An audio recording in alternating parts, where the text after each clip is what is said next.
1941-এর দলিল থাকা এপারের বাঙালিও আজ বাংলাদেশি। একই প্যালোডরে করে বিএসএফ বাংলাদেশে ছুঁড়ে ফেলে দিয়েছে।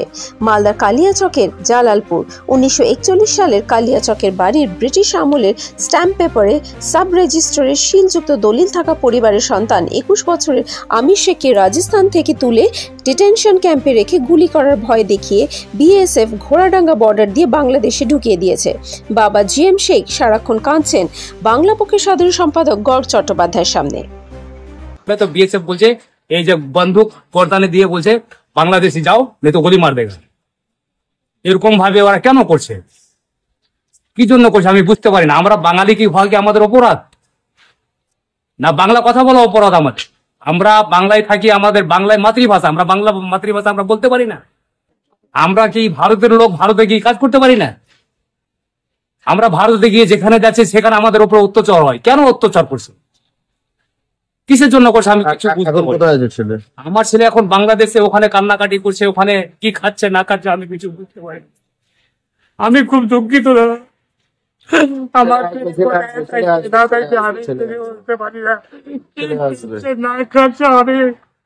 আমি আমার ছেলের জন্য আমি ছদিন থেকে আমার ছেলের খবর পাই না। আমার ছেলে কি কাই কোথায় থাকে আপনারা।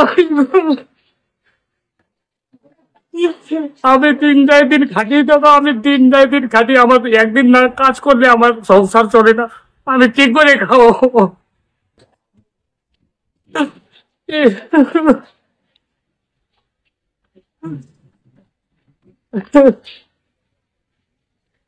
বয়স কত? ছেলের বয়স 21 বছর।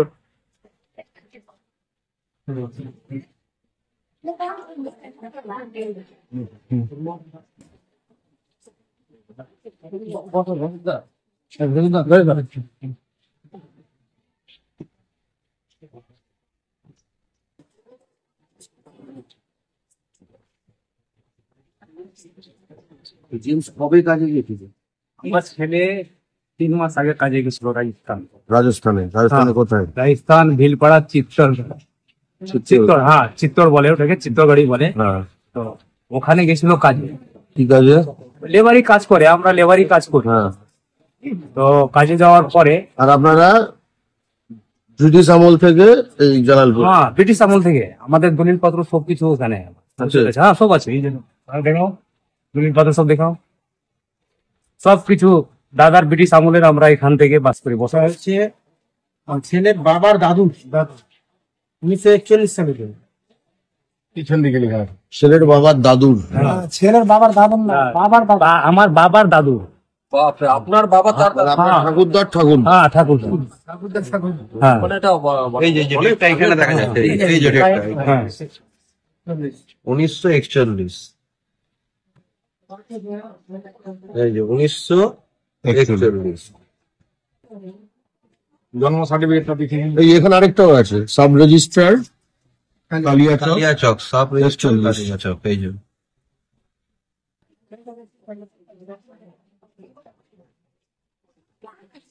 এটা খাজনা। এটা খাজনা তো? এই যে বুঝতে পারবেন, এটা 5ম জর্জ ব্রিটিশ সম্রাট। এটা হচ্ছে 5ম জর্জ। এটা সেই সময়কার রেভিনিউ মানে যেগুলো পেপার হতো, ঠিক আছে, স্ট্যাম্প পেপার যেটাকে বলে, এটাকে সেটা।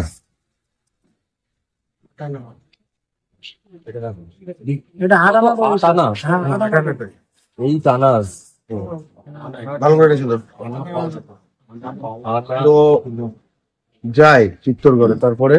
তারপরে আমার ছেলে গাড়িতে কাজে যাচ্ছিল ওখানে, দিয়ে ওখানে ওদেরকে আটক করা হয়। আটক করার পরে ওদেরকে নামিয়ে জিজ্ঞাসা করে, শুধু ওকে না আরো কয়েকজন ছিল, দিয়ে ওদেরকে বলে কি কাহা কা হো? তো ও বলেছে কি আমি বাঙ্গাল কা হো। তো বাঙ্গাল বলার পরে বলছে বাংলাদেশি হতো, বাংলাদেশি এরকম বলে ওকে আটক করে নিয়েছিল। দিয়ে থানাতে রেখেছে 4 দিন। 4 দিন রেখেছে। কোন থানা জানেন? ওখানে চিত্তরগড় থানা। চিত্তরগড়, হ্যাঁ। ওখানে রেখে 4 দিন রেখে ওখান থেকে ওখানে আমার ছেলে আধার কার্ড দেখেছে, মানেনি। নিজের সার্টিফিকেট দেখেছে, জন্ম সার্টিফিকেট মানেনি। জন্ম সার্টিফিকেট দেখেছে, সেটাও মানেনি। আবার ওখান থেকে আমাকে আমার ছেলের মোবাইল থেকে ফোন করেছে যে কি পারমাণিক স্কুল দেখানো হোক। এখানে পারমাণিক স্কুল আমার ছেলেকে মোবাইলে ভিডিও কল করে তাকে দেখিয়েছে, বুঝতে পারলেন? তা তো মানেনি। দিয়ে আমার Aadhaar card, PAN card, voter card সবকিছু পাঠিয়েছি, আমার বাবার দলিল পর্যন্ত পাঠিয়েছি, এইসবও পাঠিয়ে সবও পাঠিয়েছি, মানে 1941-এর দলিলও পাঠিয়েছি। তারপরও আমার ছেলেকে ডিটেলস ক্যাম্পে তারা দিয়েছে, ডিটেনশন ক্যাম্প। হ্যাঁ ডিটেলস ক্যাম্পে। ওখানে 2 মাস জেল খেটেছে আমার ছেলে, 2 মাস জেল খাটার 2 মাস, তাহলে এটা চলছে। হ্যাঁ চলছেই। 2 মাস জেল খেটে তারপরে আমার ছেলেকে বাংলাদেশ হ্যান্ড ওভার করেছে ওরা, মানে বিএসএফ কে হ্যান্ড ওভার। হ্যাঁ বিএসএফ কে হ্যান্ড ওভার করেছে। ওখানে আবার বিএসএফ কে যখন হ্যান্ড ওভার করে তো বিএসএফ বলছে এই যে বন্দুক গর্দানে দিয়ে বলছে বাংলাদেশি যাও, नहीं तो गोली मार देगा। এরকম ভাবে ওরা কেন করছে, কি জন্য করছে আমি বুঝতে পারি না। আমরা বাঙালি কি হওয়া কি আমাদের অপরাধ? না বাংলা কথা বলা অপরাধ আমাদের? আমরা বাংলায় থাকি, আমাদের বাংলায় মাতৃভাষা, আমরা বাংলা মাতৃভাষা আমরা বলতে পারি না? আমরা কি ভারতের লোক, ভারতে গিয়ে কাজ করতে পারি না? আমরা ভারতে গিয়ে যেখানে যাচ্ছে সেখানে আমাদের উপর অত্যাচার হয়, কেন অত্যাচার করছে, কিসের জন্য করছে আমি কিছু বুঝতে পারি না। কোথায় আছে ছেলে? আমার ছেলে এখন বাংলাদেশে, ওখানে কান্নাকাটি করছে, ওখানে কি খাচ্ছে না খাচ্ছে আমি কিছু বুঝতে পারি না। আমি খুব দুঃখিত দাদা, আমার দাদাকে আমি বুঝতে পারি না, না খাচ্ছে। আমি আমার ছেলের জন্য আমি কদিন থেকে আমার ছেলের খবর পাই না, আমার ছেলে কি খায়, কোথায় থাকে। আপনারা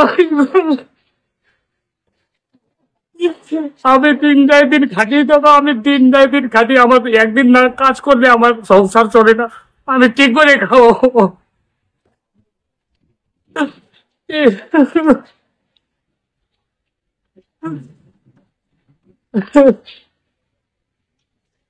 বয়স কত? ছেলের বয়স 21 বছর। ছেলের মাও মারা গেছে। ছেলের মা মারা গেছে 5 বছর হয়ে গেল। বিএসএফ ঢুকিয়েছিল বসিরহাট বর্ডার দিয়ে? না ওটা পূজাডাঙ্গা বর্ডার বলছে। ঘোড়াডাঙ্গা। হ্যাঁ পূজাডাঙ্গা। ঘোড়াডাঙ্গা। ছেলে কি বিবাহিত?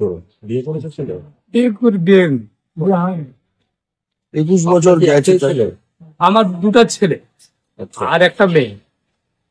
ছোট ছেলে? হ্যাঁ ছোট আছে। আর বড় ছেলে কোথায় থাকে? বড় ছেলে ওটাই বাংলাদেশে যেটা পড়েছে 21 বছর।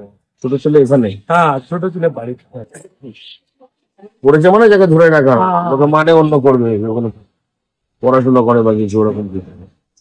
1941 সালের দলিল। 1941 সালের দলিল। 1941 সালের দলিল বোধহয় পশ্চিমবঙ্গে 1% লোক দেখাতে পারবে বাস্তবে। পশ্চিমবঙ্গে বোধহয় এই ঘটনাটার মানে হচ্ছে যার 41 সালের দলিল আছে, যার আধার ভোটার তো ধরেই নিলাম, তার মানে তো আসলে পশ্চিমবঙ্গের সকলেই তাহলে তো বাংলাদেশি বলে ধরা যাবে।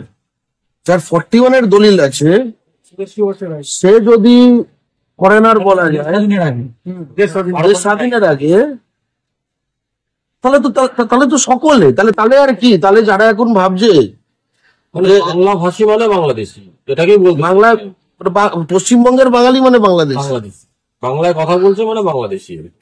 পশ্চিমবঙ্গে বাংলা ভাষার ব্যাপার নেই। না একটা গা জোরানো তো একটা করলো, ভাগস দেওয়ার পরেও